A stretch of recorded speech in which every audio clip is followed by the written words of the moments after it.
Maravilha. Podemos dar início, então? Isso. Então, boa tarde a todos e todas novamente. Eu sou, para quem não me conhece, meu nome é Cíntia Rabelo, eu sou professora e pesquisadora na Universidade Federal Fluminense, a UF, aqui em Niterói, no Rio de Janeiro. Quem não conhece ainda o projeto Lab Línguas, é um projeto de extensão do Departamento de Letras Estrangeiras Modernas, que tem como objetivo trabalhar na formação inicial e continuada de professores de línguas para uso de tecnologias digitais, a integração das tecnologias digitais no ensino e aprendizagem de línguas, por meio do letramento digital, dos multiletramentos. Então, o objetivo do laboratório é esse, a gente tem diversas práticas, oficinas, ele foi pensado inicialmente para ser um projeto presencial, a gente chegou a montar um laboratório físico, mas acabou que por conta da pandemia o projeto se materializou no online, no virtual, e deu tão certo que a gente agora está voltando para o presencial, mas ainda estamos mantendo o online, o que está sendo maravilhoso, porque a gente tem aqui colegas de vários lugares diferentes podendo participar com a gente. E aí, então, a gente está iniciando aqui um novo tipo de atividade, que é o ciclo de palestras. Então, a gente está programando aí para cada mês ter um convidado especial para participar com a gente, conversar um pouquinho sobre tecnologias digitais, formação de professores, ensino-aprendizagem. E aí, a nossa convidada de hoje é a professora Adriana Bruno, e quem vai fazer a mediação é a Andressa Molinari, também da UF. Vou pedir para ela se apresentar a Adriana, e aí eu passo a palavra para elas, tá? Desde já eu agradeço a presença de todos vocês hoje aqui. Sejam todos muito bem-vindos. Tanto eu quanto Cíntia, a Adriana, esperamos que o ciclo de palestras possa contribuir para as pesquisas de vocês, para o conhecimento, que vocês saiam daqui de alguma maneira transformados, ou pelo menos pensando algumas coisinhas aí, fazendo links com as pesquisas de vocês ou com a prática docente. Eu sou professora da UF também, trabalho junto com a Cíntia no departamento. Fui professora da rede pública de ensino do Paraná, eu vim do Paraná para o Rio. Trabalhei alguns anos lá como servidora pública do governo do estado do Paraná e na Universidade Estadual de Londrina. Aí vim para a UF o ano passado, comecei agora a trabalhar com a Cíntia, sou colaboradora no projeto sobre tecnologias, mas eu trabalho bastante com formação de professores de línguas em contextos mais amplos, assim, pedagogia deliberativa, com outros temas. E aí, tecnologia também veio para me ensinar algumas coisas, Acho que esse é o propósito da docência. A gente está sempre, como a Irene falou lá no comecinho, a gente está sempre aqui para aprender alguma coisa, Irene? E a Adriana aceitou nosso convite, então eu vou apresentá-la e depois eu passar a palavra para ela. Ela é doutora e mestre pela Universidade Católica de São Paulo, com pós-doutorado em educação pelo Instituto de Educação da Universidade de Lisboa. Foi também professora da rede básica, da rede pública de ensino, e no momento ela ocupa uma cadeira de professora associada no Departamento de Didática da Universidade Federal do Estado do Rio de Janeiro, da Unirio. Também é professora de programas de pós-graduação em educação, em gestão e avaliação da educação pública, tanto na UFJF e do PPG da Unirio. É vice-coordenadora do curso de Pedagogia à Distância da Unirio, membro do NDE, representante do Departamento de Didática, líder de grupos de pesquisa, acho que o principal deles é a pesquisa Aprendizagem em Rede, que é o grupo ARA, isso mesmo, Adriana? Que conta com pesquisadores e estudiosos de várias áreas, que trabalham com docências contemporâneas, aprendizagens de adulto em ambientes de rede, principalmente em meio à cultura digital. Recentemente, ela publicou um livro muito legal sobre tecnologias, tem título Formação de Professores na Cultura Digital, Aprendizagens do Adulto, Educação Aberta, Emoções e Docências. Depois vocês conversem com ela, caso vocês queiram, porque o livro é realmente super legal. Eu e a Cíntia já demos uma bisbilhotadinha, Cíntia? Ela tem desenvolvido várias pesquisas também com fomento, tanto da CAPES, do CNPq, é membro de algumas redes internacionais de pesquisa, o REGIET, acho que é assim, e o CoLearn. E como vocês podem perceber, ela é super experiente na área de educação, na área de tecnologias, de pesquisa, trabalhando com formação de professores na contemporaneidade, docência no ensino superior, educação online, cultura digital, neurociências, linguagem emocional, mídias, tecnologias, né? A gente está falando aqui com uma pessoa muito experiente na área da tecnologia. Vou colocar aqui no chat, caso vocês tenham interesse em ler as pesquisas da Adriana e saber um pouquinho mais sobre ela, os sites e o Facebook dela, tá? Para vocês manterem em contato. E aí agora eu passo a palavra para você, Adriana. Obrigada pelo carinho, né, pela acolhida e pela parceria, né? Assim, a Andressa, cheguei até ela e consequentemente depois com a Cíntia. A Cíntia a gente depois descobriu que a gente já se conhecia, já tinha se visto, né, em outros lugares. Mas assim, a Andressa, a gente entrou em contato a partir de uma grande amiga, que é a Diene, que também é do Paraná, então é a rede, né, que vai se formando, né?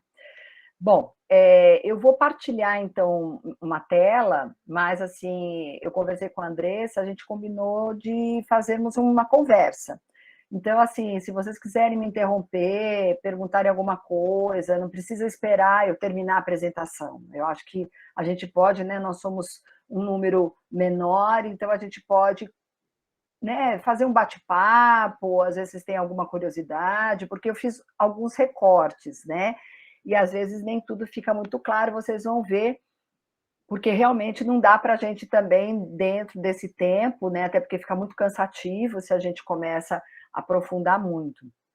Então, eu vou partilhar aqui a minha tela, e quando eu partilho a tela, eu fico congelada, né, então, deixa eu ver aqui.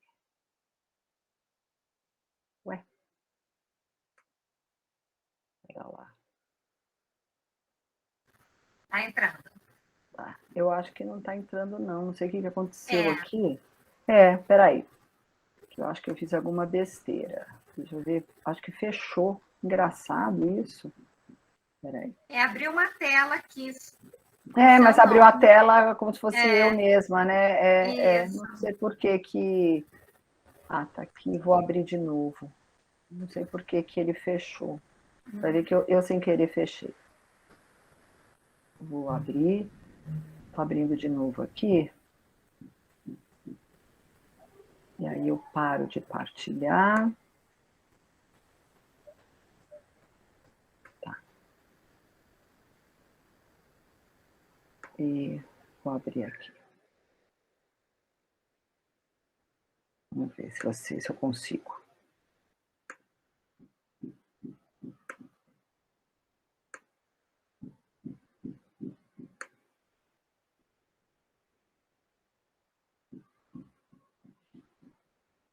Vamos ver. Agora vai. Agora foi.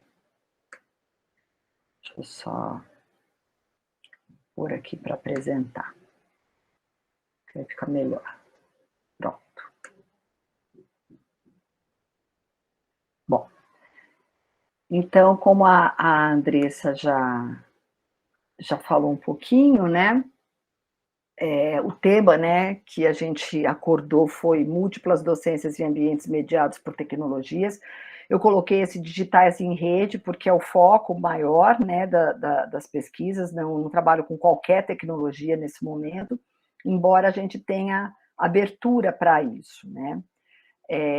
Então, assim, eu também sou da pós-graduação da Unirio, né, e estou ainda nesses outros programas da UFJF, porque eu fui professora desde 2008 até 2019 da UFJF, né, o Otávio que está aqui conosco, ele é do PPGE da UFJF, né, meu doutorando de lá, mas eu agora estou migrando, né, para cá, embora meu grupo de pesquisa continuará híbrido, né, assim como esse laboratório que a Cíntia falou, porque a nossa rede, né, ela é ampla e a intenção é que a gente integre pessoas de vários lugares no grupo de pesquisa que tem esse nome, né, Aprendizagem em Rede.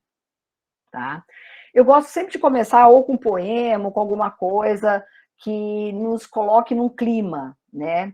E aí eu selecionei para essa nossa conversa essa música nova da Marisa Monte, que eu não sei se vocês conhecem, mas se der tempo eu ponho depois no final para vocês verem o clipe, que ele é muito bonito, chama Portas.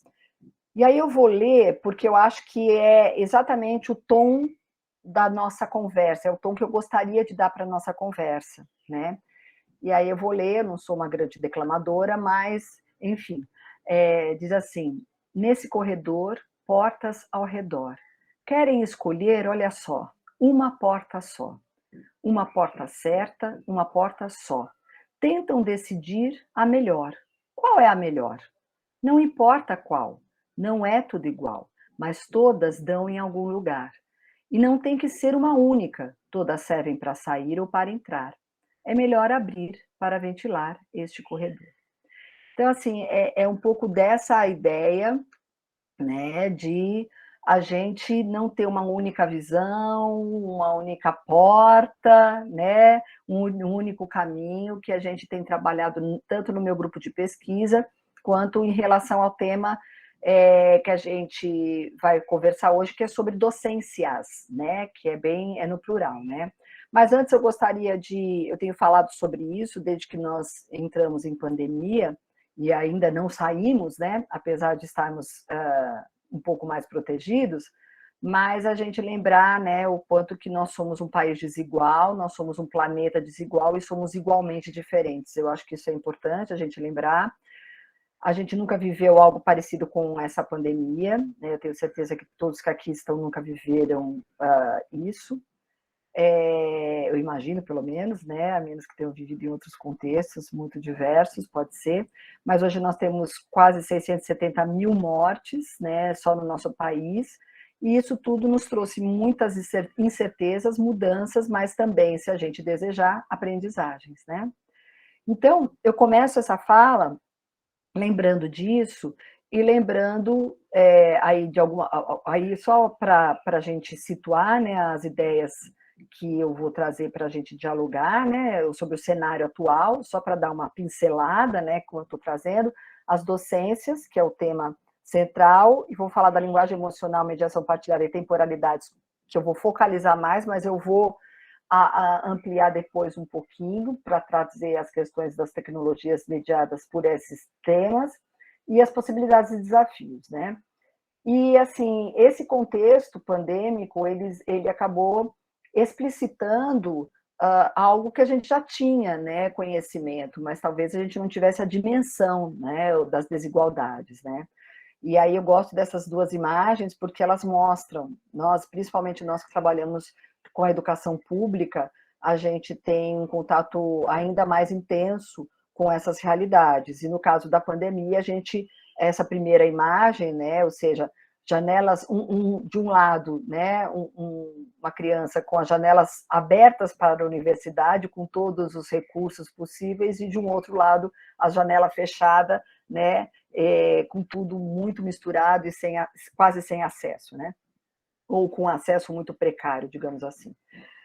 Então, como eu costumo dizer, né, que o momento acabou explicitando o aprofundamento das desigualdades, né, fazendo com que as desigualdades, a gente na cultura da falta de básicos para a sobrevivência, acessos, né, como a gente vai falar um pouco hoje, acessos a dispositivos tecnológicos, de internet, de educação, de lazer, água, respeito, enfim.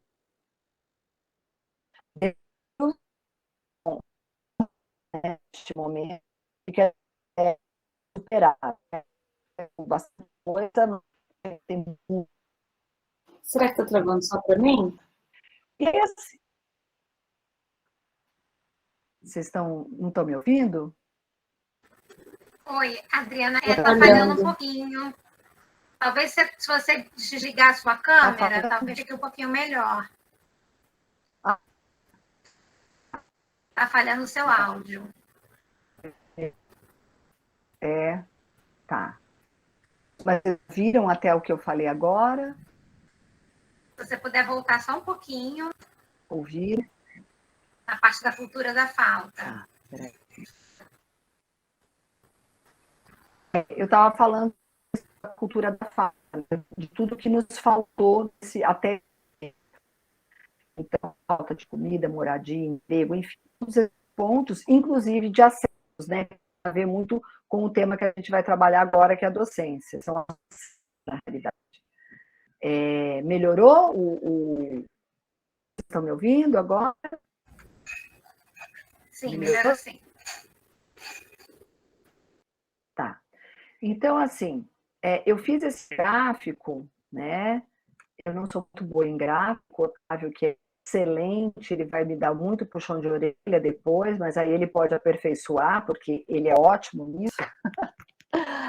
Mas, assim, eu fiz esse gráfico para a gente ter a dimensão, né, do que envolve as docências, né? A gente fala muito disso, principalmente no singular, e eu gosto de pluralizar, e eu coloquei nesse gráfico o porquê eu pluralizo, né? Então, assim, tem muitas coisas, começando pelo círculo que está interno, né, e depois abrindo para essas outras expressões, mas, assim, as docências envolvem, primeiro, né, em primeiro lugar, o que não está explícito aí, né, o docente e os discentes, ou os docentes e os discentes, né? Então, para mim, a docência, ou as docências, elas não têm o foco no professor, única e exclusivamente, porque eu entendo que o discente é o nosso parceiro, né?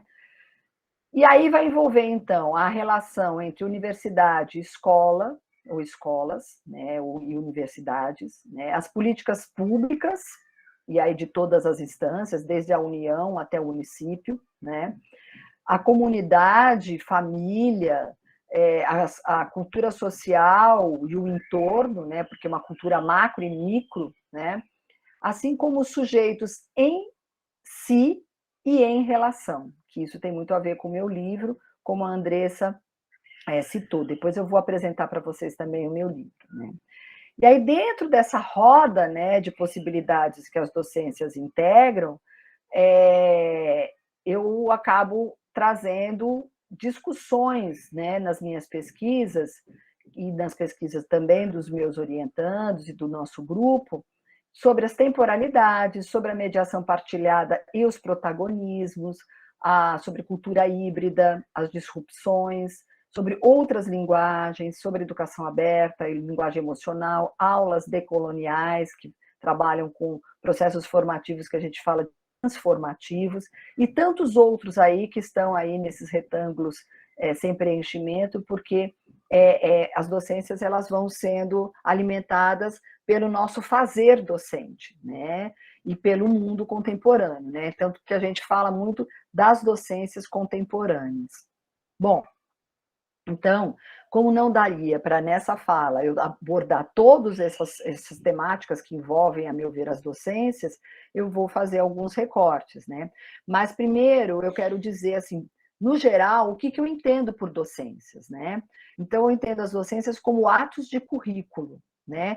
Lembrando que a ideia de currículo que eu trago é não só de um currículo crítico, né? Mas como a ideia de um currículo que envolve todas as ações que são desenvolvidas no meio educacional, formal e não formal, né? Então, a gente, às vezes, quando ouve currículo, a gente pensa logo naquela matriz, né, das disciplinas, né? Qual é o currículo, né? Está ali, materializado. Não, o currículo ele envolve, né? Por isso que são atos de currículo. Esse atos de currículo é uma expressão de um professor da UFBA, né? Que o Macedo, ele é muito, muito potente, porque a gente trabalha com as atitudes dentro desse currículo, né? Ou seja, o que os docentes e os discentes, e aí quando eu falo de docentes, eu não estou falando também só do professor, eu falo das equipes de gestão, ou seja, todos os envolvidos nesse processo, né? Criam curricularmente dentro dos processos de ensino e de aprendizagem, né? Então, todos os atos que envolvem as ações de ensino e de aprendizagem estão contempladas no currículo, né? Por isso que eles são plurais, eles são múltiplos e eles são híbridos, né? Eu vou dar uma palhinha só sobre a questão do híbrido, porque existe uma palestra que eu dou só sobre isso, que ela é mais complexa. Então, a gente não produz mais, como se pensava, uma única docência, né? A gente produz docências, né? E ela não é simplesmente aprendida e aplicada e praticada, ela é construída a partir das relações, né? Que são singulares e são plurais, e dentro das experiências entre docentes e discentes, né? E aí eu vou destacar esses 3 pontos, como eu falei, tá? Bom, então, daquele gráfico, né, eu deixei alguns coloridos, que são esses que eu vou abordar um pouquinho mais, né? Os demais a gente pode marcar um outro encontro para falar sobre eles, tá? Mas vamos começar pela linguagem emocional, que é um tema que tem mobilizado muito as minhas falas, né? E eu quis começar com ele, especialmente, eu desenvolvi essa temática, linguagem emocional, que está inclusive no meu livro, no meu mestrado, né? Em 2000, eu defendi o mestrado em 2002. E ele nunca esteve tão presente, né, como no momento atual. A gente tem vivido situações muito complexas em relação à saúde mental, aos laços afetivo-emocionais, aos desdobramentos da pandemia, ao isolamento que nós fomos obrigados a ter, né, nesses momentos. E embora estejamos voltando para a presencialidade física, como eu gosto de dizer, porque há uma presencialidade online também, né? A gente ainda não deu conta tão claramente do quão complexo é lidar com a saúde mental da sociedade em geral, né? E isso, claro, que acaba aparecendo de uma forma muito intensa na nossa sala de aula, seja no ensino superior, seja na educação básica.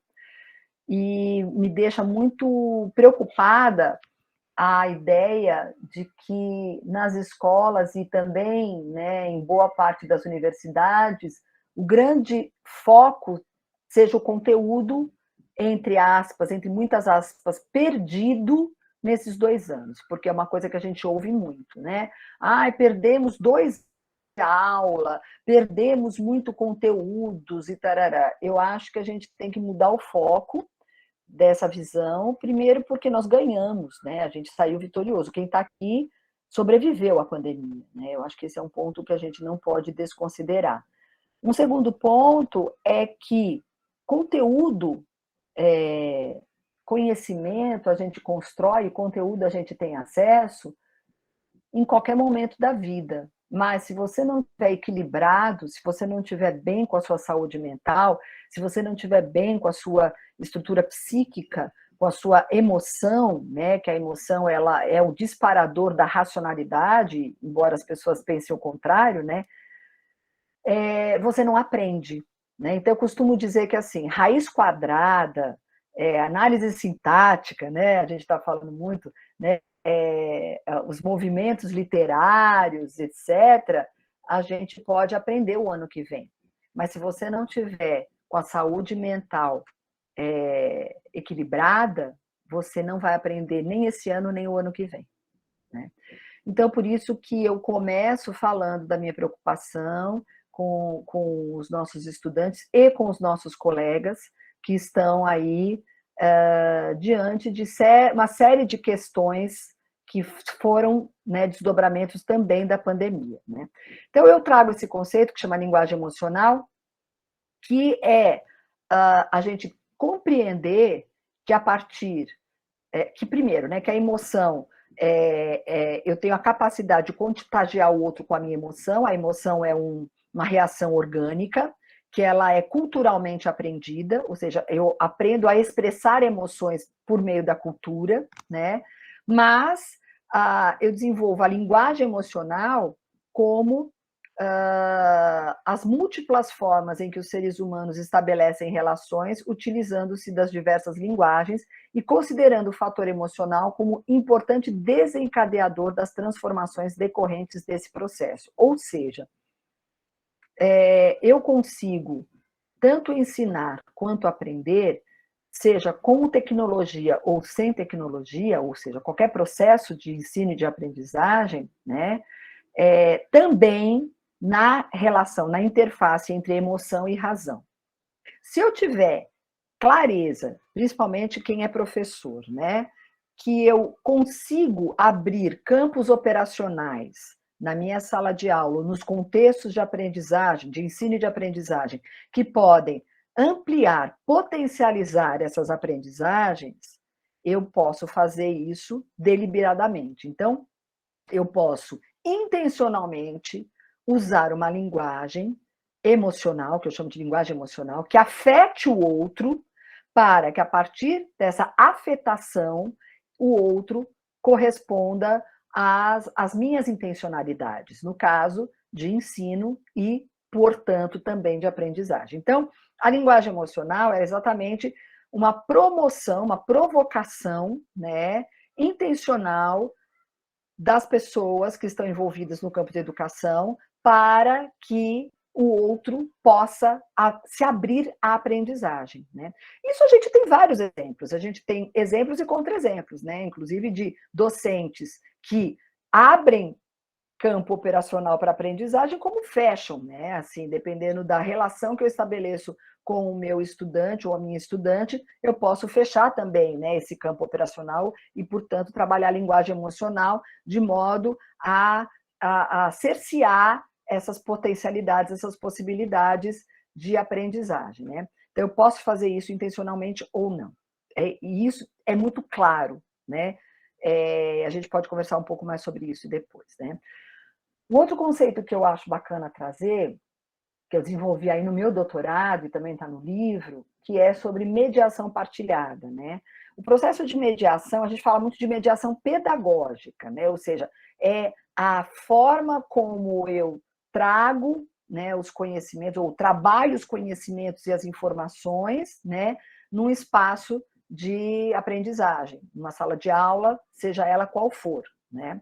E aí eu chamo a atenção que essa mediação pedagógica, ela pode ser partilhada, ou seja, ela não precisa ser protagonizada pelo professor, né? Ela pode ser partilhada entre outras pessoas. No caso, eu posso trabalhar em parceria entre professores e alunos e alunas, entre docentes, entre discentes, entre gestores e docentes, entre a escola e a família. Isso a gente viu muito claramente na pandemia, né? O quanto que as escolas precisavam trabalhar com as famílias, e a gente não estava tão acostumado a trabalhar tão de perto com as famílias, né? Ter esse contato tão intenso, conhecer, né, a casa dos nossos estudantes e eles também as nossos espaços de trabalho, de vivência, nossa família, que ficava passando ali atrás, né?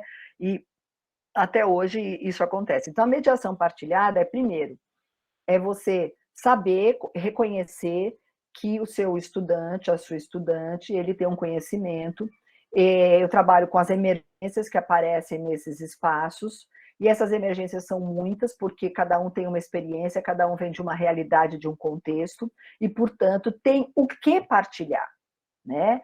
Então, vocês que trabalham muito com essa relação, pelo que eu vi, com a língua, com a literatura, né? Ou seja, existe um conhecimento que é anterior, né? Que já vem da experiência de cada um, né? E quando eu abro espaço para que isso seja partilhado, seja com outros colegas, ou seja com os docentes e com os discentes, eu me surpreendo muito, né? É muito legal quando você coloca o aluno para trabalhar essa mediação, principalmente quem trabalha com formação de professores. Como é que você forma um mediador só falando o que ele deve fazer, né? Sendo prescritivo? O legal é você colocá-lo para mediar, né? E essas mediações, elas acontecem pela partilha, né? E pela generosidade desse docente que entende que seu aluno ou sua aluna pode assumir aquele lugar também, né, de protagonista, né? Bom, e outro conceito que eu acho importante a gente trazer diz respeito às temporalidades, né? Eu gosto muito desse quadro do Dali, né? Porque é isso, né? O que a gente tem feito com o tempo E aí, no campo da educação, a gente fala muito do tempo cronológico e cairológico, né? O cronológico é esse tempo do relógio, do Cronos, né? E que ele mede o tempo todo, né? A nossa hora-aula, o nosso tempo de vida, de história, de fazeres e de aprendizagens e de disciplina, enfim, né? A gente vive em função desse tempo.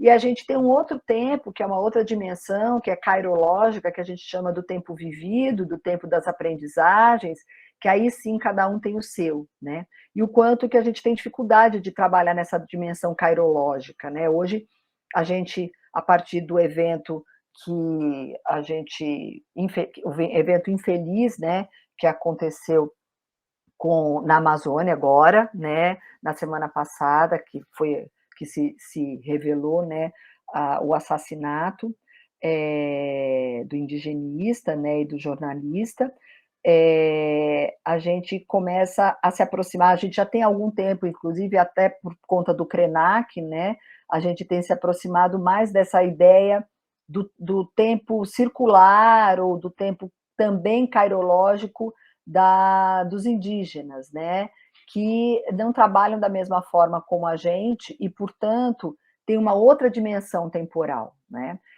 E essa dimensão temporal, ela está presente o tempo todo na nossa sociedade, principalmente na nossa sala de aula, né? Porque nós temos um processo que ele é vivenciado e experienciado numa temporalidade outra para cada um que... Aqui está, por exemplo, né? Cada um aprende de um jeito, num tempo, né? Às vezes você ouve, assiste alguma palestra, comigo acontece muito isso, eu tenho uma relação muito grande com a água, as minhas ideias vêm muito quando eu estou tomando banho, então, assim, às vezes eu estou tomando banho, aí cai a ficha, né? Assim, entendi, né? Às vezes eu não tinha entendido alguma coisa, aí pronto, entendi. É isso, né? O tempo de aprendizagem, é o tempo que vai se dar não naquele momento em que você está em contato com o docente, mas às vezes é na hora de um almoço, conversando com outra pessoa, conversando com um colega, né? E essa temporalidade, que muitas vezes ela não é respeitada, ela traz uma outra dimensão quando a gente pensa no online, né? Então, vamos pensar, a catarse, né, Andressa, é isso. Mas, assim, vamos pensar que muitos dos que aqui estão, né, quem aí é um pouquinho mais velho, né, ou menos novo, vamos dizer assim, teve que inventar um sujeito online, no meu caso, né? Eu vim de um processo formativo em que o online não existia, né? Essas tecnologias digitais em rede, elas não existiam. Então, a Adriana, que está aqui, é uma Adriana recente, embora a gente sempre seja a última versão de nós mesmos, né? Mas, assim, eu tive que criar uma Adriana, né? Que era a Adriana online. Muitos já nasceram, né, com online, né, de uma geração que já é online, mas assim, isso envolve, então, outra temporalidade, outras linguagens que a gente teve que se apropriar, né, outras relações e, portanto, outras temporalidades. Se a gente for pensar que cada um aqui está num lugar diferente, né, inclusive em estados diferentes, poderíamos estar em países diferentes e, portanto, em tempos diferentes, né, porque aí tem fuso horário, etc. Ou seja, que dimensão é essa que a gente hoje tem que trabalhar e tem que compreender, né? E que isso se mistura com as múltiplas culturas, as múltiplas formas de entender o outro, né? De se relacionar. Então, assim, a relação que a gente tem com a tecnologia a partir das imagens, né? Nós estamos na cultura do selfie, né? O que isso quer dizer? O que essas imagens querem dizer? Quando nossos estudantes o tempo todo reproduzem, né, historicizam suas vidas a partir das imagens que tiram, que retratam o seu cotidiano, né? Então, isso tudo faz com que nós pensemos em outras possibilidades, outras docências, né? Então, se a gente for pensar as docências como processos de parceria, eu tenho que também pensar outras possibilidades para uma educação contemporânea, né?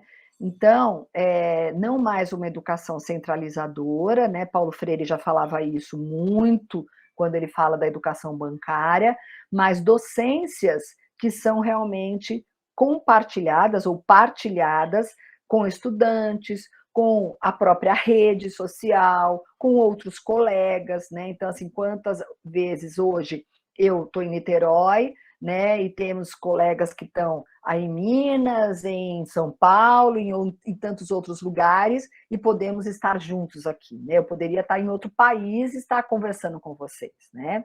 Então, isso faz parte de docências que não são mais aquelas da presencialidade cronológica, e sim de uma presencialidade kairológica também, né? O Cronos e o Kairos dentro, tendo que ser articulados, né? Então, dentro dessas possibilidades está a colocação em comum, ou seja, quando os estudantes compartilham suas inquietudes e apresentam ideias.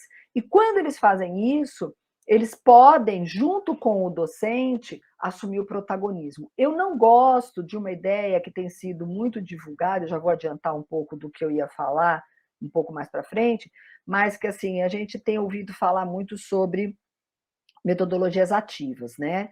E uma das questões trazidas nas metodologias ativas é que agora o protagonismo está com os estudantes, né? Com os alunos.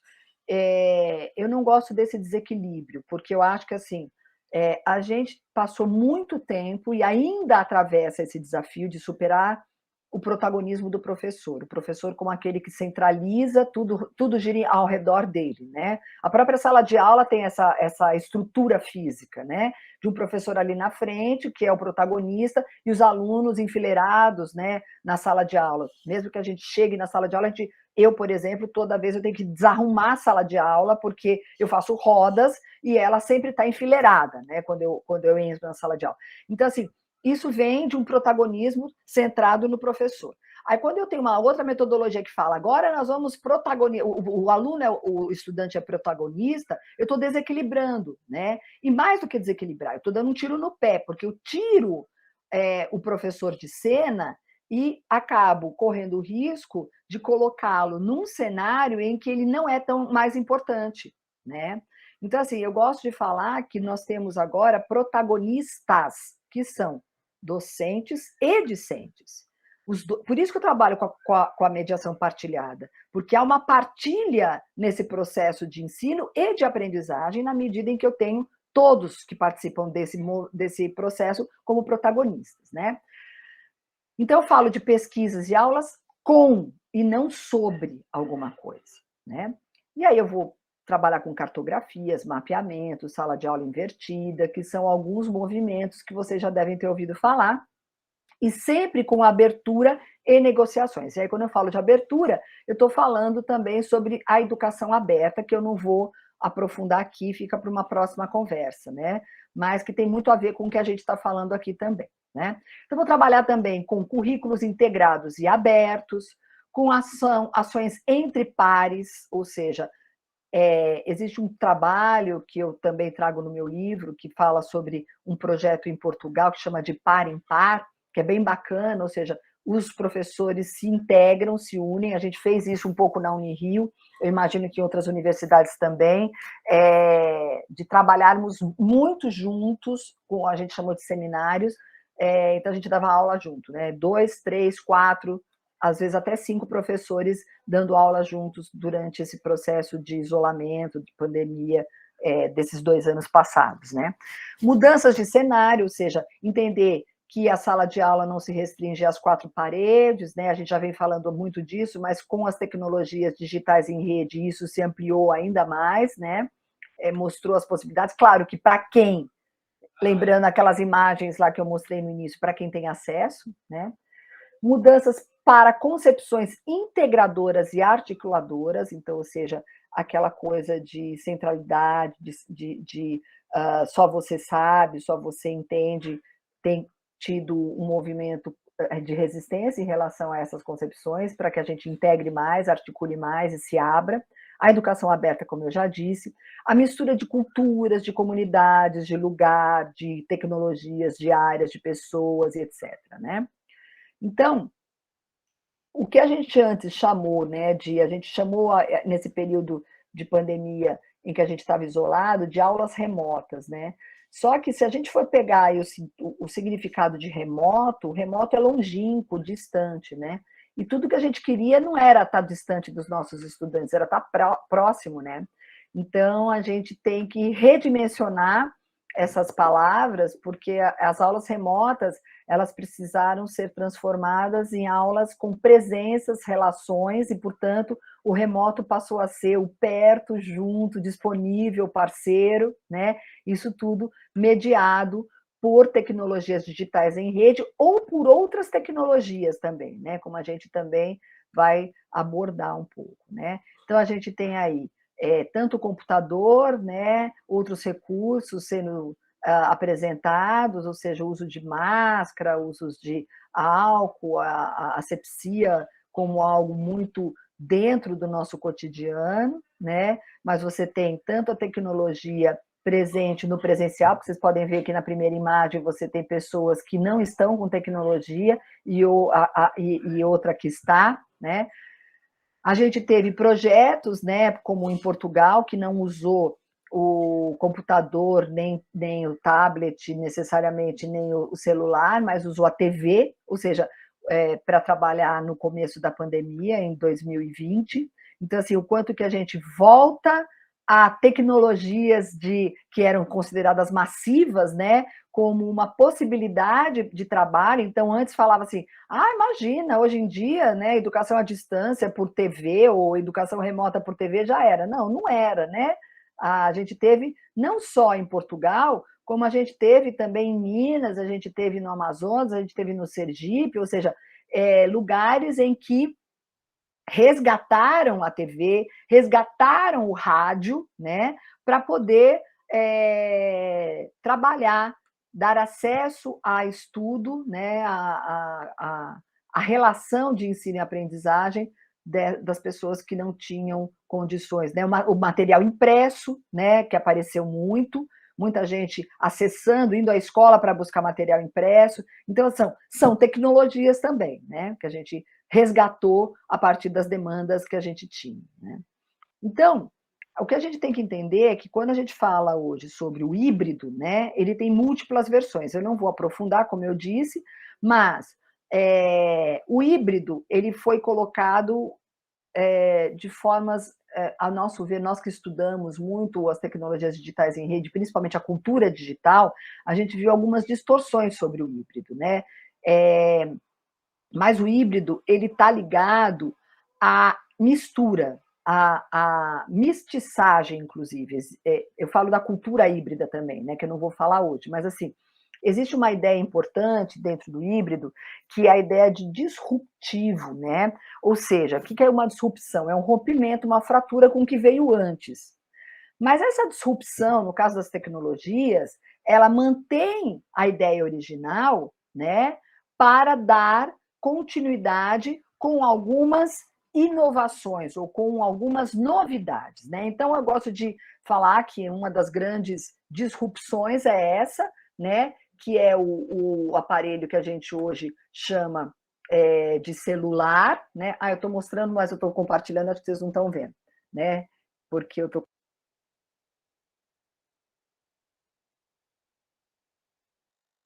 Opa, desculpa, eu fechei meu áudio, mas assim, eu estava mostrando o celular e eu estou com a câmera fechada, vocês não estavam vendo.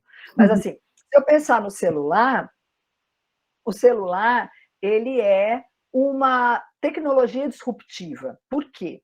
Porque ele contém o telefone, ou a telefonia, mas ele não é só o telefone. Aliás, o que eu menos uso no celular hoje em dia é falar ao telefone, né? Eu acesso informações, eu uso redes sociais, eu digito, eu posso escrever um monte de coisas, eu crio filmes, fotografias, eu edito texto. Nossos estudantes, por exemplo, a minha filha que vai fazer 15 anos agora, ela faz vídeos e edita pelo celular. Ela não gosta de usar o computador para edição, né? Porque ela fala, não, tem editores ótimos pelo celular, e ela usa tudo no celular, né? Então, assim, isso é uma ideia de disrupção, né? Você tem aí uma tecnologia que foi telefone, começa como telefone, mas que vai se integrando a tantas outras, né?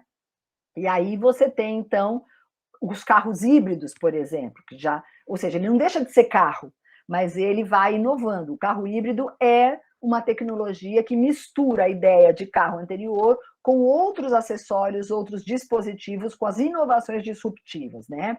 Então, que inova sustentada pela tecnologia anterior, né? Então, hoje, com essas novidades ou com essas mudanças, né, a gente tem algumas coisas sendo apresentadas como novidades e não são, né? Como as metodologias ativas, que elas não são novas, né? Mas algumas coisas são novas, como, por exemplo, a sala de aula invertida, que é realmente algo novo, né? Mas as metodologias ativas, as estações de trabalho, né, as rotações por estações, laboratório rotacional, ou seja, são os trabalhos em grupo, né, que isso, inclusive, até nas academias de ginástica, isso já era trabalhado, né, quando a gente fazia ginástica mudando, né, por rotações, cada um ficava num aparelho, depois ia mudando, né, na musculação, tal. Isso já é muito antigo. E aí você traz isso para a educação e fala, nossa, agora isso é parte das metodologias ativas. Espera lá, né? A gente já fazia isso de várias formas, desde a educação infantil, né? Só que hoje a gente faz trazendo o que temos à nossa mão, as tecnologias disponíveis, no caso, o celular, o computador, o tablet, isso tudo vai sendo integrado a práticas, né, atos de currículo que já eram integrados nas nossas docências, né? A sala de aula invertida, ela já é realmente algo diferente, porque eu não sei se todo mundo sabe, mas é o fato de eu levar para a sala de aula, ou seja, eu faço uma gravação que pode ser em podcast ou em vídeo de uma aula ou de um tema teórico, mando para os alunos assistem em casa e depois eles vão para a aula com aquilo assistido, né? Da mesma forma que eles já leram um texto, eles assistem a minha aula teórica, e aí na aula presencial física, eu vou fazer outras coisas, né? Assim, eu vou trabalhar a partir das teorias que eles... O legal da sala de aula invertida é que, primeiro, não precisa ser feito só pelo professor, o próprio aluno também pode ter a prática dessa inversão, né? E mandar trabalhos, inclusive, fazer trabalhos por vídeo ou por podcast. E eles gostam porque eles falam que é a única forma de dar um pause no professor, né? Então, assim, eles vão lá, assistem quantas vezes quiserem o que o professor está falando, dá um pause, volta, ouve várias vezes o que o professor falou, pode ouvir em qualquer lugar, né? No ônibus, né? No carro. E o legal é que que a gente propõe que a sala de aula invertida não seja, de novo, um trabalho só do professor, mas que os alunos também possam fazer, né? Mas, como eu disse, a maior parte dessas ideias não são novas, né? Elas passam a ser inovadas para que a gente possa usar. Junto com isso, a gente tem também que não surgiram com a pandemia, mas que tomaram um espaço maior com a pandemia, que são as plataformas que a gente chama proprietárias versus as plataformas abertas, que aí a gente chamou de GAFAM, né? O que é GAFAM? São as plataformas Google, Apple, Facebook, Amazon e Microsoft. São plataformas proprietárias porque são pagas, né? Então, a princípio, principalmente o pacote Google, todo mundo ficou bem felizinho, né? Porque era gratuito, com muitas aspas, né? E a conta chegou agora, né? Para as universidades, né? Ou você paga ou você não tem acesso. E a gente sabia que essa conta ia chegar, né? Só que, por outro lado, nós temos plataformas abertas, como o Moodle, RNP, JITS, etc., mas que são pouco utilizadas porque não tem todas as facilidades que um pacote Google tem, né? Então, você acaba não tendo investimento, como é que se fala?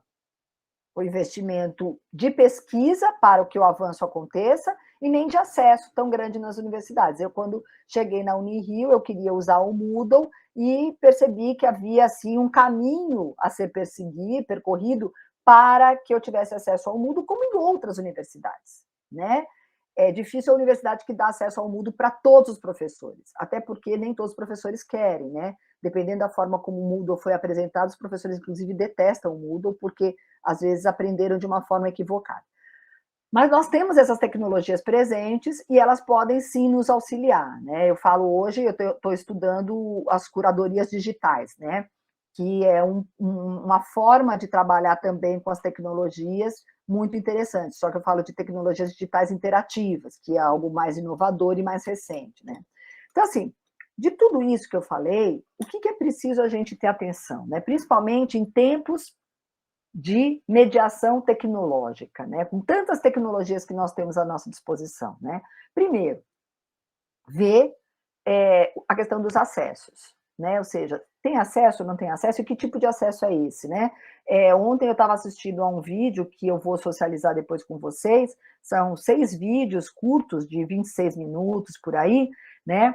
Que chama Desconectados, mas é um vídeo recente, porque tem um Desconectados de 2012, e esse é o Desconectados atual, né? Saiu, acho que foi lançado ontem, inclusive, e fala exatamente desses lugares, no caso, está trazendo uma situação no Piauí, em que os alunos tinham que ir para o campo de futebol, porque a internet só era acessível no campo de futebol. Então, tudo que eles faziam, eles tiravam foto da lição para mandar para o professor, tinha que... E às vezes esse campo de futebol dava, assim, 7 quilômetros, entendeu? Não era um campo ali, logo ali. Era da cidade vizinha, então você tinha que ir até lá, ou até a caixa d'água. Tem gente que a gente ouviu, tem que subir no pé na mangueira para poder ter acesso à internet, porque só lá pega. Então, assim, que tecnologia é essa que não é acessível, né? Ou seja, que a gente tem que estar tentando trabalhar, né? E, principalmente, dentro disso, cuidar muito da saúde mental de docentes e discentes. Gente, uma coisa muito séria, que acho que a maioria das pessoas não sabe, é que a psiquiatria infantil é uma área da medicina muito recente, né? E por que ela é recente, né? Por que teve que criar a psiquiatria infantil? Porque a gente tem um monte de problemas de saúde mental hoje em crianças, e antes não tinha, né? E a pandemia trouxe isso de uma forma muito intensa, né? A gente está tendo muitos problemas de depressão e ansiedade em todas as faixas etárias, muitos problemas de surtos, muitos problemas de tentativa de suicídio. Então, assim, isso aparece na nossa sala de aula se a gente tiver atenção. Então, mesmo no online, eu tive, quando estava dando aula online, né, agora já voltamos para o presencial, mas assim,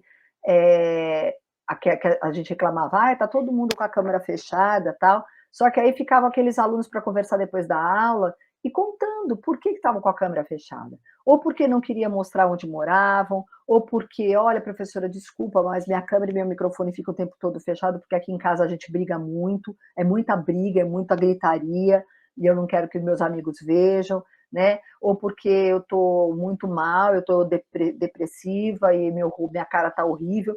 Então, não é simplesmente, às vezes, fulano quer dormir. Não, ele está lá, presente, ele está acessando do metrô, do ônibus, enfim, em condições muito precárias. Mas como que está essa saúde mental, né?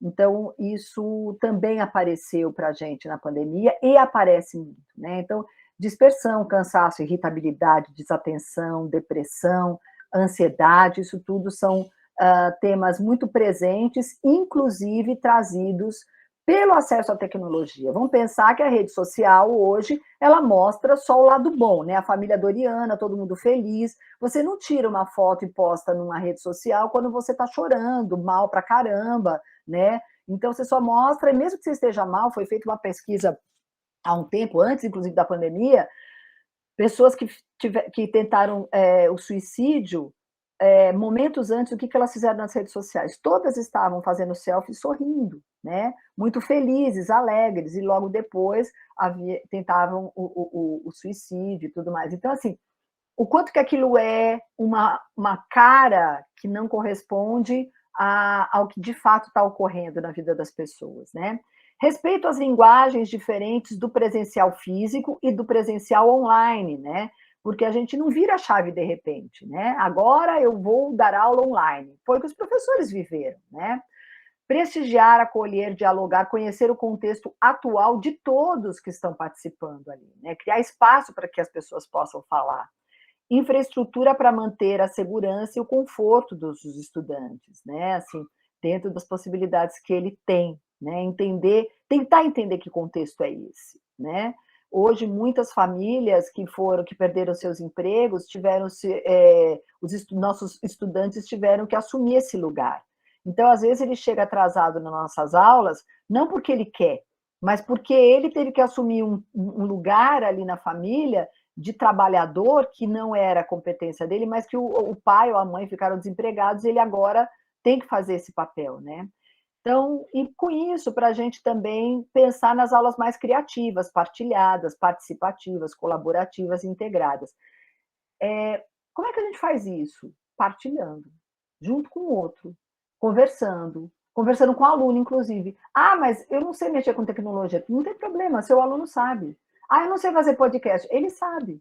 Né? Alguém da tua sala vai saber. Então, assim, ele pode fazer o podcast com você, né? E posta, e partilha, né? Então, ou seja, são as parcerias tanto tecnológicas quanto cognitivas também, né? Afetivas. Abertura para novos currículos, né? E lembrar que a gente não perdeu 2 anos, né? Então, a gente precisa entender que a educação não pode ser essa imagem, né? Que a gente só acumulou, principalmente nós mulheres, né?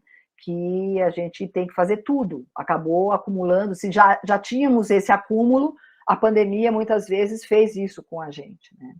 E a educação não pode ser isso, não pode ser essa coisificação do trabalho docente, né? Então, o presencial físico hoje, né, pensando nesse retorno, né, mas é um retorno que é também híbrido, né, porque uma hora a gente está no presencial, outra hora a gente está no online porque alguém pegou Covid, aí suspende a aula, enfim, né? Então, abertura para o novo. Um professor contemporâneo, por isso que eu falo de docências, ele é um professor que se abre para o novo. E qual é esse novo? É o que está acontecendo agora, hoje. Quem é o meu aluno hoje? Ele não é o aluno de 10 anos atrás. Ele não é aluno nem de 5 anos atrás. Né? O que ele gosta? Eu costumo brincar com o pessoal da pedagogia, né, mas também com o pessoal das outras licenciaturas, que se você não sabe o que é Minecraft ou Fortnite, você não dá aula hoje. Por quê? Ah, eu tenho que saber jogar isso? Não, você tem que saber o que é, para poder dialogar com essa meninada, entendeu? Então, assim, não tem como, você não sabe o que é, então você não vai fazer conexão, e se você não faz conexão, você não consegue trabalhar com as docências, né? Integrar e articular pessoas, ideias, tecnologias, dispositivos, culturas. Hoje a gente tem uma mistura de culturas, né? Nós estamos dentro de propostas, como eu coloquei naquele gráfico anterior, das aulas decoloniais, que eu tenho trabalhado um pouco, né? Ou seja, o que são essas aulas, né? E para isso eu preciso fazer uma coisa que um professor da PUC, que faleceu ano passado, chamado Biratã D'Ambrosio, ele era um matemático, ele chamava de gaiolas epistemológicas, que ele falava que a gente vivia nas nossas gaiolas epistemológicas e a gente precisava abrir essas gaiolas, né? Abrir até para visitar outras gaiolas, né? Ou então para viver fora das gaiolas, preferencialmente. Eu acho que viver fora das gaiolas é mais difícil, né? A gente ainda precisa ter um pouquinho... Você conheceu, Irene, o professor Biratã? Um querido, né? Um fofo. Então, ele falava isso e eu acho que ele tem razão, né? A gente vive, principalmente na academia, né? A gaiola de Foucault, a gaiola do Bakhtin, a gaiola do Vygotsky, a gaiola do Bronca, são as gaiolinhas que a gente se coloca e a gente não abre para conhecer outras gaiolas, para visitar outras gaiolas, né? E a gente fica preso ali como se aquilo fosse suficiente para responder a todas as perguntas que a gente tem, né? Então, sair das gaiolas, visitar outras gaiolas é importante, por isso a ideia do novo, do se abrir ao novo, né? Se permitir ousar, romper, se permitir a primeira questão, né? Aí, então, ousar, romper, experienciar, desapegar. Se tem uma coisa que a gente aprendeu nessa pandemia, é que o seu conteúdo não é o mais importante do planeta, em primeiro lugar. Em segundo, nem tudo que você programa, você precisa dar. Todo professor acabou fazendo uma revisita, né, um pente fino no seu conteúdo e percebeu que, eu vou ter que abrir mão disso aqui um pouco, né? Então, desapega um pouquinho, né? Um pouquinho daquilo. Então, aprende a trabalhar de outra forma, integrando, né, com outros conteúdos, até com outros colegas, né? E a gente pode mudar a concepção, né? A gente pode mudar de ideia, a gente pode mudar por inteiro, não apenas no cenário ou no recurso, né? E aí vocês podem estar se perguntando assim, bom, mas e aí? Você falou de docências, mas você não está falando de tecnologia, porque tudo isso tem a ver com tecnologia. A tecnologia é um dispositivo que vai estar à sua mão. Hoje é a rede social, hoje é o Instagram, é o celular, é um tablet, os dispositivos que a gente tem à mão, os recursos, podcast, vídeo, né, YouTube, etc. Amanhã é outra coisa. Não adianta nada você dominar todas as tecnologias disponíveis hoje se você não tiver aberto ou aberta para o novo de amanhã. Então, o grande lance de trabalhar com tecnologias, ou principalmente ser docente contemporâneo, né, trabalhar com as docências, é a abertura para o novo. É inovar e pluralizar, né? Porque a partir daí, seja qual for as tecnologias que surgirem, você está aberto. E está aberto não para dominar todas, porque é impossível. Eu que estudo a cultura digital, eu não sei mexer com um monte delas. Mas eu tenho a tranquilidade que um dos meus alunos vai saber. E se não souber, quando eu falo, tenta descobrir para mim o que é isso, ele vai lá e descobre com muito mais rapidez e facilidade do que eu. E ótimo, a gente trabalha em parceria, eu não preciso saber tudo aquilo, né? Então, assim, isso é uma abertura ao novo, né? Então, para fechar, eu não poderia deixar de trazer Paulo Freire, né, que fez 100 anos o ano passado, né, faria 100 anos, na realidade, e ele vai trazer um conceito que é muito importante, que é do inédito viável, que é, na realidade, o que é o inédito viável? Né? É a superação, né, dos condicionamentos históricos que o tornam momentaneamente inviável. Então, assim, a gente pensa numa coisa que você fala, isso não é possível. Porque o Paulo Freire ele trabalhava com a utopia como do possível, não era uma utopia do impossível, né? Então, o inédito viável vem nessa direção, né? De tornar viável o que aparentemente parecia inviável. Por isso que ele é inédito e por isso que ele é viável, né? Então, como ele diz, além dessas situações e em contradição com elas, encontra-se algo não experimentado, que é o novo, né? A abertura ao novo, as potencialidades e possibilidades, né? Isso aqui eu vou pular um pouquinho, mas assim, eu queria mostrar o meu livro, que eu quero conversar um pouco. Esse é o livro que a Andressa falou, ele também está no repositório da UFBA, né, que é a editora que lançou o livro, ele tem tanto para comprar, né, fisicamente, como ele também está em e-book, né? E aí eu vou partilhar depois essa apresentação e vocês terão acesso a ela, né? Aí tem aí meu site, algumas videoaulas, e eu agradeço essa oportunidade de conversar com vocês.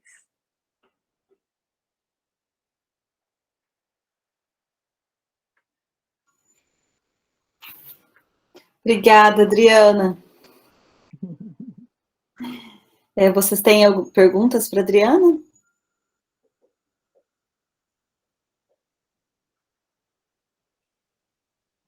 Nem consegui aqui acompanhar. Estamos acompanhando ali pelo chat.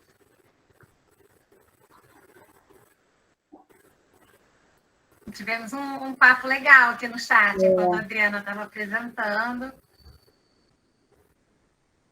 Mas eu queria também agradecer, Adriana, a sua disponibilidade para vir conversar com a gente. No início da apresentação, eu acabei esquecendo de fazer esse agradecimento, né? Mas muito grata.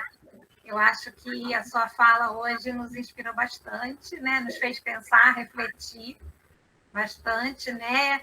E algo que a gente está buscando, que é essa questão de sair do lugar, né? De buscar o novo, né? Não ter medo do novo, né? De experimentar. Eu acho que isso é muito importante, né? Às vezes a resistência vem desse medo, né? De você se arriscar.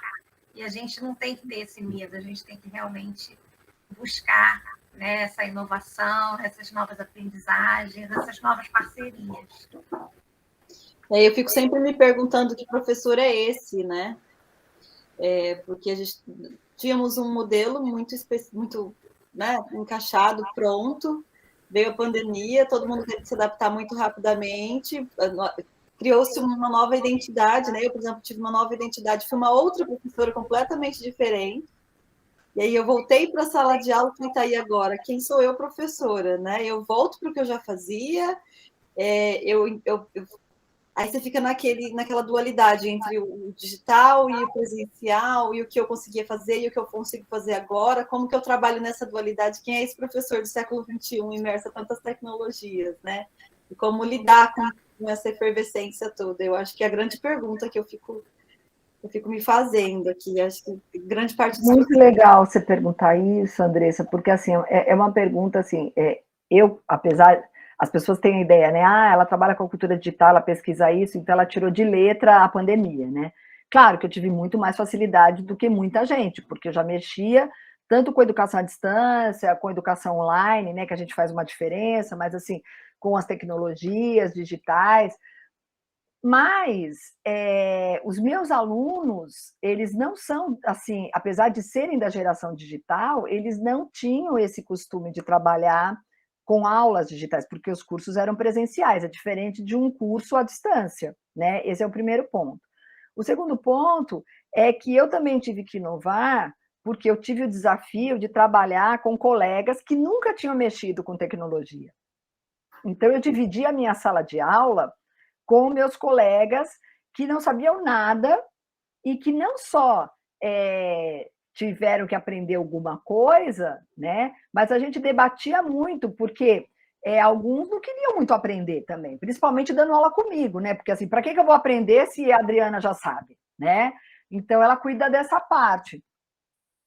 E eu também querendo aprender com eles, né? Então, foi uma novidade para mim também, né?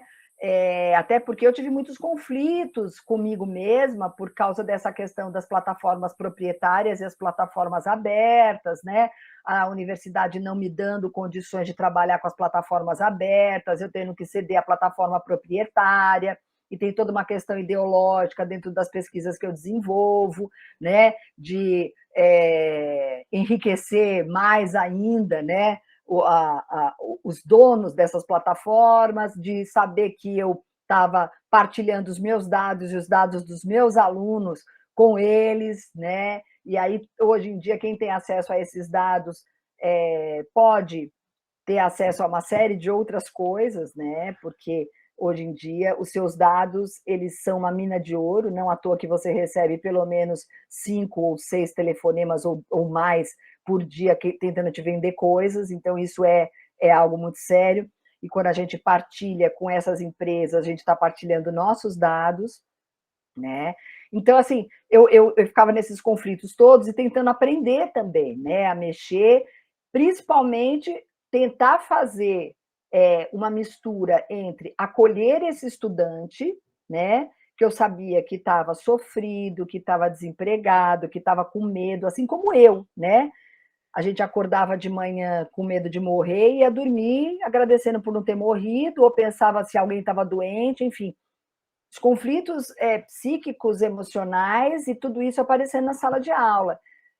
Então, assim, aí a questão, quando você traz, Andressa, é assim, como que eu volto para a sala de aula presencial, é que, assim, primeiro, a Adriana de 2019 não é a Adriana de 2022. É impossível você ter vivido tudo que a gente viveu e achar que se a gente não mudou, né? Então, já não é mais a mesma Adriana. Não seria de toda forma, né? Porque de um ano para o outro a gente vai mudando mesmo. Mas depois de viver algo tão sofrido, com tanta dor, né? Com tanta luta, a gente teve mudanças, né? Muito significativas. Em segundo lugar, eu espero, na realidade, que a gente tenha aprendido que a gente não tem controle das coisas como a gente achava que a gente tinha, né? Então, assim, se havia alguma possibilidade, né, de, eu sou a dona da minha aula, eu faço o que eu quero e é do meu jeito, a gente saiu na sexta-feira de aula na segunda você não podia voltar nem para pegar a tua bolsa, se bobear dentro da escola, porque estava tudo fechado. Então, assim, teve gente que deixou o material todo na escola, né? E assim, e é isso. E agora é online, e agora vamos pensar o que é esse online. Então, assim, que controle você tem, né? Então, assim, é mais fácil você entender que você pode desapegar. O que você vai fazer com isso tudo agora? Eu acho que é uma grande questão, cada um vai fazer o que dá conta, né? E eu acho que esse é o grande barato. Eu não posso nem cobrar que meu professor seja tecnológico, porque cada um viveu essa tecnologia de um jeito. Dependendo da forma como você viveu o seu contato com a tecnologia, você pode estar gostando, mas pode estar odiando, porque se você não teve informação, não teve acesso a tudo que você tinha que fazer, foi pressionado, porque senão você perdia emprego, tarará, você odeia. A tecnologia é tudo que você não quer ver, né? Agora, se você teve acesso, se você teve informação, se você teve um contato bacana com seus alunos, se seus alunos te ajudaram, né? Pode ser que você fale, pô, olha, eu nem tinha percebido que é legal trabalhar com tecnologia também, não única e exclusivamente, né? E nós, docentes, a gente cada vez mais, eu acho que aí a importância desse laboratório que vocês criaram dentro da UF é o novo, né? É se abrir ao novo. Então, assim, não é ensinar a última versão do processador de texto, né? Porque a última versão, o ano que vem, vai ser outra, né? A última vai ser diferente. Mas até que ponto você está aberto para inovar, né? E inovar não só com você mesma, mas inovar com o outro. Eu não sei, o Alan que está olhando aqui para mim agora, ele sabe. Que bom que você sabe, Alan. Vamos fazer junto, então, alguma coisa aí, porque eu não sei, né? Agora, eu acho que é muito difícil, tanto que eu falei outro dia com um grupo, que eles me deram um tema assim, o retorno ao presencial pós-Covid, né? Eu falei, bom, aí a gente não está no pós-Covid, né? Talvez a gente não sabe nem quando vai estar, né? E esse presencial, ele também está indo e voltando. Hoje, minha filha, por exemplo, porque tem Covid, gente com Covid na sala de aula dela, ela está online. Mas já voltou para o presencial no colégio dela, mas está todo mundo online na sala porque tem pessoas que pegaram Covid. Então, assim, será que a gente, não sei, estou pensando aqui, né? Será que a gente não vai ter que ficar nesse vai e volta, né? E querendo ou não, misturando. Por quê? Porque hoje é uma pandemia, talvez a gente tenha outra, a gente não sabe o que está acontecendo com o planeta, né? A gente está desmatando, está fazendo tanta coisa. Então, assim, e aí? Será que o híbrido, né? Esse híbrido de uma hora tá lá, outra hora tá cá, não será a nossa realidade? Né? Então, não tenho resposta, mas eu acho que tem que ter abertura para pensarmos juntos e juntas. Né? Essa inquietação que a Andressa demonstrou na fala dela, que você completou, eu acho que bate muito com o texto que você abriu sua palestra, né? Quando você fala sobre aquelas portas da canção. Uhum. Não é só para ter uma porta só, né? Essa volta da Andressa agora é isso. Como é que eu vou lidar com o que eu era antes, com quem eu sou agora, com o peso que vão dar de tudo de errado que aconteceu na educação, a culpa é do online.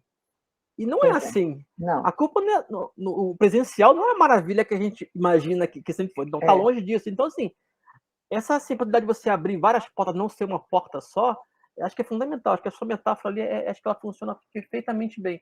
E quando você fala também em partilhar, né, mediações partilhadas, eu acho que é isso, dar esse espaço para o outro. Eu até escrevi aqui no chat aqui, né, que o professor Tião Rocha falou assim, não é para o outro, é com o outro, né, na relação em si. Então, quando você fala em mediação partilhada, eu acho que é muito abrir esse canal de eu não sou dono da verdade. Isso. Eu sou um mediador aqui, e com a minha experiência eu vou tentar ajudar o outro, e ele vai me ajudar também com o que ele conhece. Acho que passa isso muito aí, por aí. Cláudia. Até porque a verdade amanhã é outra, né? Então, assim, aceita que dói menos, né? Como a gente fala no popular, porque é isso, né? A Andrea Marques está falando aqui, né? Não só os professores, mas administradores de AVAs também precisaram revisitar conceitos, saberes e fazeres. Vivemos isso na implementação do AVA institucional. É isso, né? Essa coisa do controle, que a gente sempre achou que a gente tinha, né? Eu controlo minha sala de aula, eu controlo. Primeiro, caiu por terra. né? A primeira coisa que você tem que aprender, você não controla, né? Você achava que controlava, mas aí você percebeu que não controla, né? E outra coisa que eu volto na questão do afetivo emocional, é que, assim, uma das reclamações muito grandes, principalmente nas escolas que a gente tem presenciado, é a queixa dos professores que os alunos voltaram indisciplinados, mais indisciplinados, né? Eu não sei se vocês estão ouvindo isso, mas eu tenho ouvido direto isso, né? E, assim, tem tanta resposta para isso, né? Tanta explicação para isso. Imagina se foi doído para nós adultos, imagina para uma criança ficar 2 anos presa, né? Num lugar que nem sempre foi um lugar bom, às vezes era um lugar não só fisicamente apertado, mas com pessoas que não se dão bem, com muita briga, né? Com problemas, né? O tempo todo, com falta de diálogo, falta de amigos, falta de brincadeira. Então, assim, muita limitação. Eu percebo que, principalmente, as pessoas, elas estão mais, principalmente crianças e jovens, estão mais infantilizados, né? Então, assim, você pega uma criança de 11 anos hoje, ele parece que ele não tem tanta maturidade quanto 11 anos, há 2 anos atrás, há 3 anos atrás, né? Ele é mais infantil, né? Porque a socialização permite que a gente também se desenvolva, amadureça, tal. Então, os professores, vocês que são, principalmente quem é da área de letras, né? Que pega mais o Fundamental 2, né, deve estar percebendo, né, que o aluno do 9º, ele está se portando de uma forma não como ele era quando era do 9º ano, né? Parece que ele está mais infantilizado, e está mesmo, né? Está mesmo, porque ele ficou muito tempo sem esse convívio social.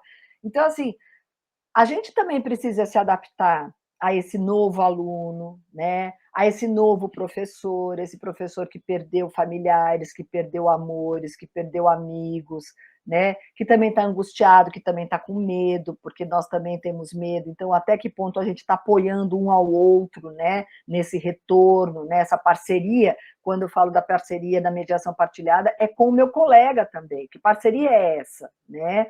Eu aceitar que eu não sei tudo e que eu posso ser ajudada, né? E que eu posso fazer um trabalho conjunto. Então, são coisas que ou a gente aprende ou a gente vai ter mais dificuldade, porque é tudo muito instável, né? No nosso país, né? Que a gente está vivendo agora muita instabilidade, mas no planeta como um todo, né? A gente tem visto isso como uma questão planetária mesmo. O que mais que vocês querem falar? Eu falo muito, gente, é um problema. Fala, Alain. Professora Adriana, Bruno, é um prazer escutá-la, um prazer ouvir as suas ideias, as suas provocações. Agradeço muito pela oportunidade. Professora, aqui na Universidade Federal de Roraima, eu tenho pesquisado sobre curadoria digital. Tenho acompanhado os trabalhos da professora Nucássia Araújo, que é da área das letras, e da Estadual do Ceará, e ela também pesquisa sobre o tema. E acho que esse é um ponto fundamental para essa educação pós-Covid, que eu acho que não é pós-Covid também, concordo com as colocações da senhora, né? Mas, enfim, essa educação que virá e que a gente não sabe como ela é. Porque as práticas de curadoria digital, me parecem, é algo que os professores já faziam. Evidentemente que essa pandemia nos forçou a implementar mais práticas de selecionar, buscar materiais, analisar, adaptar, modificar, personalizar. Nos obrigou a fazer isso de forma mais urgente, sem tanta infraestrutura, mas de alguma maneira os professores sempre foram curadores. Na hora de preparar um material didático, de preparar uma aula, a gente já fazia certas práticas de curadoria. Como que a gente apresenta essas noções de curadoria? Como que a gente trata essas noções com os nossos pares, sem criar neles esses traumas, esses ranços que aparenta ser o caso de algumas imposições, como a senhora bem colocou, né, o Moodle, para alguns, aprender a usar o Moodle foi uma experiência muito traumática pela forma como foi colocado, né? Muitas tecnologias que se popularizaram na pandemia passaram por esse mesmo processo, assim, de colegas, e eu falo principalmente dos colegas nas escolas, dos professores nas escolas, na educação básica, como que a gente torna convidativa essa noção de curadoria e como que a gente mostra para eles que a curadoria não é um trabalho a mais que eles vão ter, é, na verdade, uma consciência a respeito de um trabalho que eles já têm. A senhora poderia comentar um pouquinho sobre isso? Olha, eu vou falar para a Cíntia que eu tenho que fazer outra palestra, porque... Olha só. Será um prazer. Ai, Cíntia, querida, obrigada. Olha só, eu também tenho trabalhado com esse conceito, a minha orientanda, a Carol, principalmente, esse é um dos focos da tese dela, né, a curadoria digital. Então, a gente tem estudado bastante, mas antes de falarmos tanto em curadoria, a gente desenvolveu no grupo de pesquisa já era um embrião do que está se entendendo hoje por curadoria, que a gente chamou de POMAR, né, que são percursos online, múltiplos, abertos e rizomáticos. Que aí depois você pode... Eu vou colocar depois o link do meu livro aqui, você pode ter mais acesso. E eu convido também, eu acabei de entregar, porque foi sexta-feira foi o último dia o prazo para o ENDIP, que é o evento na área da educação de didática, né? E eu acabei de escrever um artigo sobre isso, sobre curadoria digital, e vou apresentar no ENDIP. Só que eu tenho trabalhado, eu estou trazendo a ideia de curadoria digital a partir do POMAR, né? Que é a curadoria digital interativa. Né? Por quê? Porque a gente trabalha numa perspectiva de curadoria digital como a organização de materiais, né? Não só o que é um curador, né? É aquele que seleciona, organiza, né, obras de arte para o museu. Vamos pensar, né? O que né? Então, assim, a área de biblioteca, museus, arte, né? Trabalha muito com esse termo curadoria, né? E aí a gente pegou esse termo e está trazendo para o nosso campo, né? O professor, ele já faz isso, ele seleciona materiais, ele produz materiais, né? Muito embora, alguém falou aí que está pesquisando livro didático, né? Muito embora o livro didático acabou tomando lugar dessa curadoria, né, em muitos espaços, porque o professor acabou sendo obrigado a usar aquele livro quase como uma bíblia, né? Ele não pode, ele é obrigado a usar aquele livro, e aí os pais cobram, porque, nossa, você pulou tal capítulo, você não deu tal coisa, e eu paguei, e é caro, e tarará, não deixa de ter razão, mas assim, o quanto que nós, professores, deixamos de produzir materiais em função também do uso intenso desses livros didáticos, né? E agora a gente está percebendo que o livro didático, por si só, não dá conta. Não dá conta do quê? Não dá conta da minha visão de mundo, do que eu gostaria de trabalhar com os estudantes, que eu quero ir além, eu quero fazer links, às vezes, com um determinado contexto, com uma notícia que está sendo veiculada na televisão, né? Com um centenário de alguma coisa que aquele livro não previu, né? Então, assim, eu lembro quando eu estava em Juiz de Fora, que numa das escolas que os meus filhos estudaram, adotaram um livro de Curitiba. E aí tudo que era trazido no livro dizia a respeito de Curitiba. Ora, eu estava em Juiz de Fora. Quer dizer, meus filhos não conheciam o Curitiba. Não tinha nada a ver você estudar a história de Curitiba, né? Mas o livro não se preocupou em atualizar, né? Então, assim, é o contexto, né, que a gente chama. Então, a curadoria, ela é algo muito bem-vindo, porque ela nos convida a, primeiro, produzir materiais didáticos, que é uma coisa bem bacana, porque a gente envolve não só as nossas ideias, mas a nossa autoria, né? E aí a gente vai produzir material didático em acordo com o contexto, com o meu aluno que está ali, né? Não é um material didático que eu vou produzir esse ano e ele vai durar a vida inteira, né? A cada ano eu tenho que atualizar, eu tenho que revisitar, né? Ao mesmo tempo, eu produzo o meu, você produz o seu e a gente troca, né, Alan? Então, assim, eu posso usar o seu, você pode usar o meu, porque está digital. Então, eu posso fazer uma aula que você fala, nossa, que aula legal que a Adriana fez. Vou e mostro para os meus alunos de um determinado conteúdo e eu pego a sua aula. Então, a curadoria, ela não é só a produção, né? É a seleção de materiais que estão disponíveis na rede para que eu organize esses materiais e trabalhem na minha sala de aula. E aí vem mais uma outra questão que envolve isso, que é a partilha, né? Se eu falei de mediação partilhada, a partilha de conteúdos, de materiais, é outro processo, porque nós fomos formados, nós professores, para fazer aquela cabaninha para ninguém colar, né? Sabe, quando a gente fazia, quem estudou mais antigamente, a gente fazia a cabaninha para o nosso colega não colar. A gente faz a mesma coisa com os materiais que a gente produz, a gente não partilha, a gente guarda eles no armário para ninguém colar, eu não empresto, eu não partilho com o meu colega, porque senão ele vai copiar a minha ideia. A gente ainda tem essa visão, em muitos contextos, né? Só que a gente quer que o que o outro fez, porque a gente entra na rede social, entra na internet e pega um monte de PowerPoint que lá está pronto, fala, ai, que maravilha esse material. Por que a gente pega? Porque alguém foi generoso e partilhou. Se as pessoas não fossem generosas, a gente não teria nenhum material disponível na internet. Então, a gente tem que mudar essa cultura e começar a falar, olha, partilhe seu material, né? Coloque seu material para que outros possam usar. Esse é um desafio, né? Porque as pessoas, não só por causa da cabaninha que eu falei, mas porque elas também se sentem inseguras, elas acham que o que elas fizeram não é bom o suficiente, né? Elas têm vergonha de partilhar, porque acham que vão ser julgadas, né? Vão ser avaliadas por aquele material. Então, existe uma série de questões que envolvem a produção e a socialização, o acesso a esses materiais, né? Que a gente está... Aí, assim, como que a gente faz para o colega participar disso, né? Eu acho que primeiro é mudar essa cultura da partilha, né? Assim, se ele fizer algum material, incentivá-lo a partilhar, né? Então, acho que assim, você fez uma coisa tão bacana, né? Você permite que eu use, você permite que eu coloque ali no meu site, que eu mostre para outros professores, tem um colega da outra escola que vai gostar disso, você deixaria? Claro que ele vai colocar seu nome, a sua autoria vai ser preservada, mas você permitiria? Acho que, então, isso é o primeiro movimento, né?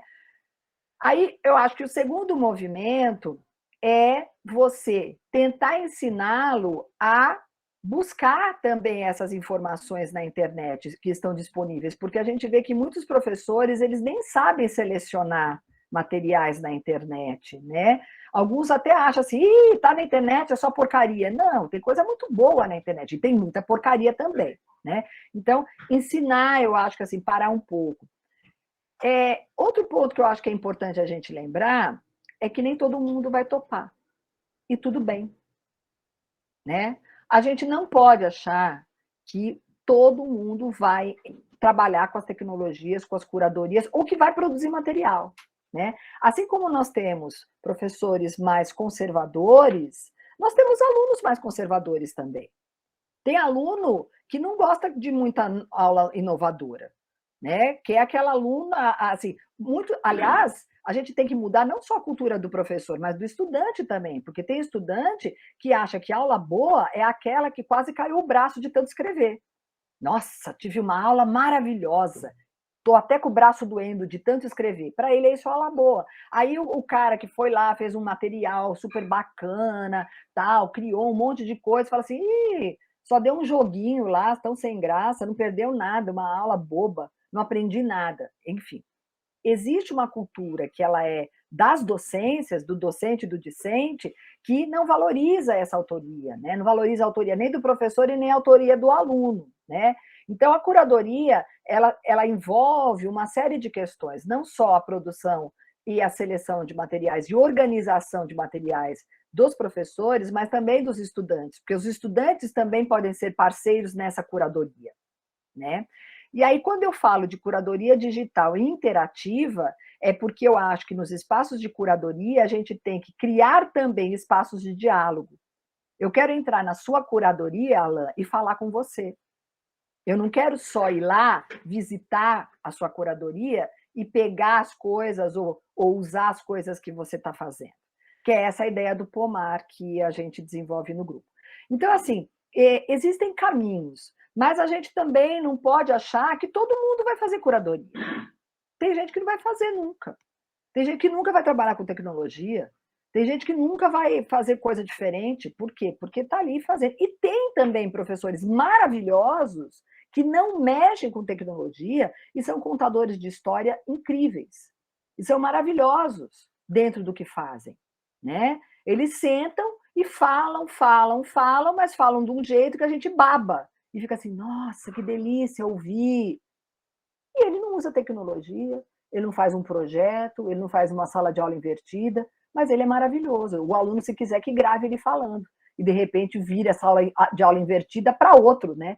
Então, assim, eu acho que a gente também... Isso é aceitar o novo, né? Que é o novo que é da disrupção, né? O novo com o velho, né? Ou seja, eu não vou jogar a criança com a água do banho, né? Eu tenho pérolas, eu tenho docentes incríveis dentro do que fazem, sem usar tecnologia. E tudo bem, né? Agora, a ideia de curadoria é isso, né? Agora, uma coisa que é importante, para a gente não cair na cilada de falar que o professor tem que ser um curador, tem que fazer material, e ele não ganha para isso, porque isso já está acontecendo. Então, eu vou lá e falo, nossa, na minha escola, a gente trabalha com curadoria digital. Aí eu ponho o professor lá para fazer um monte de material e não dou um tostão furado para ele, porque preparar material leva tempo. Você pesquisa, você faz o material, você constrói a autoria, você usa a tecnologia, vai lá, boas horas de trabalho. E aí a escola acha que você não tem que ganhar por isso. Ora, se eu não vou ganhar por isso, então uso o livro, já está pronto. Agora, eu vou fazer meu material, eu vou perder meu tempo. Claro que meus alunos vão ficar felizes, mas eu não ganho um tostão para isso. Ora, isso é autoria, gente. É autoria. Quem escreve livro didático ganha para isso. Tá? Então, se a gente está produzindo material, você tem que ganhar hora-aula para produzir material. Não sejam bobos de achar que vocês não têm que ganhar nada. Sabe? Porque, eu sou tão inovador, eu sou tão moderno, eu sou tão bacana, olha, eu faço meus próprios materiais. Ok, não ganhar nenhum tostão por isso. E a escola, inclusive, põe o carimbo dela lá no teu material. Né? Usa ainda teu material e põe o carimbo dela lá como se fosse material da escola. Então, assim, a gente também tem que dar alguns limites. Nós que estamos, principalmente na academia, a gente tem que circular isso para valorizar o trabalho do professor. Porque ele tem que ser valorizado, não só no seu trabalho docente, como na produção de material, que é um trabalho da docência, né? E eu acho que isso é grave, porque isso já está acontecendo. Então, não sei se eu te respondi, mas eu acho que são essas as minhas inquietações em relação a esse tema, Alain. Obrigada pela provocação também. Eu que agradeço, professora. Agradeço, concordo com as suas colocações. Obrigado, me sinto contemplado. Agradeço. E vou procurar o seu livro para me inteirar mais do assunto. Obrigado. Legal. A Tainá está falando aqui que ela acha que a questão de falta de valorização é o maior fator de desmotivação do professor quanto às novas estratégias. Porque tudo que é novo dá trabalho, né, Tainá? Então, assim, você trabalhar... Agora, a gente também tem que ver que, às vezes, a gente coloca o professor numa cilada, né? Imagina, assim, essa desvalorização, principalmente financeira, né, dos professores, faz com que eles adotem livros, porque ele não tem tempo de preparar a aula, né? Que horas que ele vai preparar a aula se ele dá aula manhã, tarde e noite para pagar a conta, né? Ele também tem família, ele também tem um monte de coisas para fazer em casa. Então, assim, ele acaba indo pelo lado mais cômodo, né? Que é o livro que está pronto ali, que, querendo ou não, está seguindo, né, a BNCC, etc., e não tem tempo para preparar a aula. Por isso que a gente também tem que defender uma outra educação pública integral para os alunos e para os professores, que ele possa se dedicar, né, como a gente tem aí, né, nos colégios federais, né, no Colune aí da UF, maravilhoso, que meu filho estuda aí no Colune. Então, assim, você tem um professor que se dedica exclusivamente àquela escola, a escola é integral para os alunos e para os professores, aí sim, aí ele pode preparar material, fazer curadoria, plantar bananeira, fazer tudo que ele quiser. Agora, para um professor que tem um monte de aula picada, dá aula em vários lugares, ainda tem que pegar condução, mal consegue fechar o mês, né? Ainda exigir que ele produza material, produza curadoria, é algo realmente muito difícil, né? É contribuir com essa falta de valorização que a Tainá tá lembrando, porque desmotiva mesmo, né? Eu não sei se vocês assistiram um filme chamado Pro Dia Nascer Feliz, que é um filme do João Jardim, que é de 2006. E você falou, acho que foi o Cláudio, foi você que falaram do... aquele mineiro lá, que fez o Quando Eu Sinto Que Já Sei, o Tião Rocha, isso. Tião Rocha. Isso. Então, quem não assistiu Quando Eu Sinto Que Já Sei, assista, e assista também esse Pro Dia Nascer Feliz. Nesse filme, que está liberado aí no YouTube, tem um momento em que eles entrevistam professores, porque o gestor fala que os professores faltam muito, né?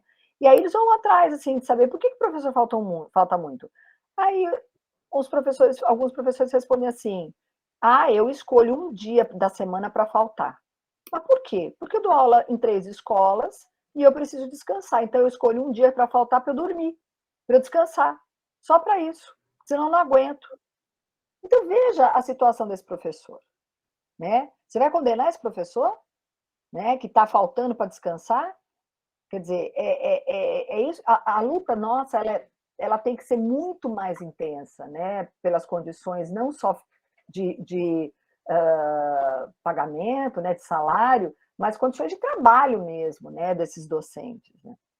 Então, assim, as tecnologias, elas ajudam, mas elas também dão trabalho. Claro que quando você faz um vídeo, né, de um determinado conteúdo, como fosse para trabalhar na sala de aula invertida, esse vídeo ele pode ser usado, né, por um tempo maior, mais prolongado, né, principalmente se é um conteúdo que é clássico, né, na sua disciplina, que você usa sempre, né? Então você pode fazer uma aula legal e usar várias vezes esse mesmo vídeo, né? Então, agora, nem sempre, para isso você tem que parar, tem que dominar o recurso, ou fazer um podcast, né? Isso também tem que ser valorizado. É trabalhoso, mas é bacana, e é mais bacana ainda quando o professor percebe que ele não precisa fazer isso sozinho.